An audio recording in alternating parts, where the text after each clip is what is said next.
Top quality और consistent performance के लिए सिर्फ सिल्वर पंप नाम याद रखना।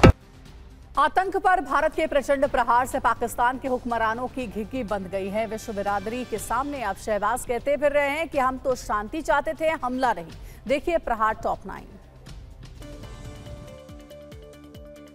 पाकिस्तान के आतंकी आकाओं की तबाही से पीएम शहबाज शरीफ तिलमिला उठे हैं। उनके चेहरे की हवाइयां उड़ रही हैं। आतंकवाद परस्त होने के सबूत देते हुए उन्होंने कहा कि हम पीछे हटने वाले नहीं हैं। मारे गए आतंकियों के खून के एक एक कतरे का हिसाब लेंगे। लेकिन अमेरिका के स्टैंड से डरे हुए शहबाज ने कहा कि हम शांति चाहते थे, हमला नहीं। पाकिस्तान के पीएम शहबाज और उनकी कैबिनेट अब झूठ और फरेब फैलाने पर उतर आई है। भारतीय सेना के ऑपरेशन सिंदूर के बाद बौखलाए शहबाज ने न्यूक्लियर करना शुरू कर दिया है। शहबाज शरीफ ने पाकिस्तान की संसद में भी कई झूठ बोले।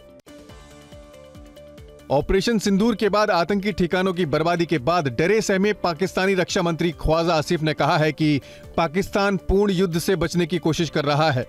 यह बयान खासकर पाकिस्तान के कब्जे वाले कश्मीर और पंजाब प्रांत में आतंकी ठिकानों पर सैन्य हमले के कुछ घंटों बाद आया। ताबूत पर पाकिस्तान का झंडा, आतंकी को सेना के अधिकारी दे रहे कंधा। आतंकियों को उनके किए की सजा भारत ने दी। अब दुनिया ये तस्वीर देख रही है। बहावलपुर में इन ताबूतों के जरिए पाकिस्तान दोहरा चरित्र दिखा रहा है। एक तरफ वो यूएन में खुद को आतंकी पीड़ित बताता है, दूसरी तरफ आतंकियों के जनाजे पर सैन्य सम्मान देता है। ये तस्वीरें आतंकिस्तान के फरेब का जीता जागता सबूत है। आतंकियों को पाकिस्तान की सेना ही नहीं बल्कि राष्ट्रपति ने भी श्रद्धांजलि दी है। आतंकी के ताबूत पर देखिए पाकिस्तानी COS की तरफ से भेजे गए श्रद्धा के फूल। ये तस्वीरें जाहिर कर रही हैं कि पाकिस्तान पर भरोसा नहीं किया जा सकता। आतंकवाद के खिलाफ वो करता कुछ है, कहता कुछ है। पाकिस्तान के थल सेना अध्यक्ष जनरल सैयद आसिम मुनीर और वायुसेना प्रमुख air chief marshal Zaheer Ahmed Babar Sidhu ने एक प्रोपेगेंडा की तस्वीर जारी की है। ऑपरेशन सिंदूर में भारत के हाथ पिटने के बाद ये तस्वीर सामने आई है। गर्मजोशी से मुलाकात दिखाकर अपनी बर्बादी के दर्द को छिपाने की कोशिश कर रहा है। आतंकियों की मौत पर भी पाकिस्तान मातम मना रहा है। आतंकियों के ताबूतों को सरकारी सम्मान दे रहा है, कंधा दे रहा है।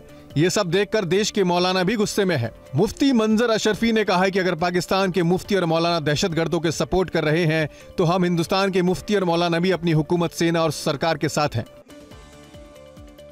ऑपरेशन सिंदूर के बाद पाकिस्तान के कब्जे वाले कश्मीर पर भारत नजर रख रहा है। श्रीनगर में एक नियंत्रण कक्ष स्थापित किया गया है। ये नियंत्रण कक्ष 24 घंटे देश के नागरिकों की शिकायतों पर कार्रवाई करेगा। इस बीच जम्मू कश्मीर सरकार ने असाधारण परिस्थितियों को छोड़कर सभी कर्मचारियों की छुट्टियां कैंसिल कर दी है। पहलगांव की ये तस्वीरें हैं। भारत की एक तरफ से पाकिस्तान के आतंकी ठिकाने पर हमले के बाद बड़ी संख्या में पर्यटक भी पहलगांव पहुंचे। वंदे मातरम, भारत माता की जय के नारे लगाए। केरल, कर्नाटक, यूपी, बिहार और गुजरात समेत देश के कई हिस्सों से पहुंचे पर्यटकों का जोश भारतीय सेना के पराक्रम से हाई दिखा।